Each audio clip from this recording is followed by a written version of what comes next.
नमो बुद्धाय. बौद्ध धम्मातील तिसरे रत्न म्हणजे संघ.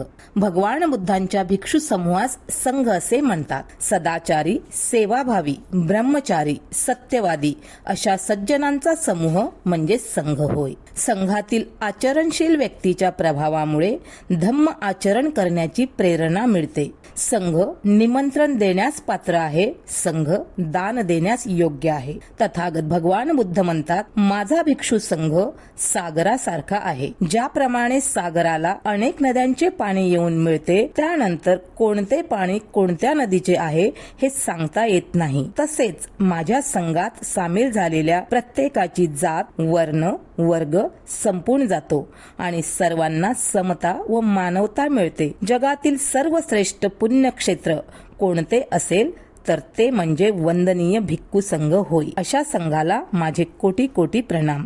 धन्यवाद.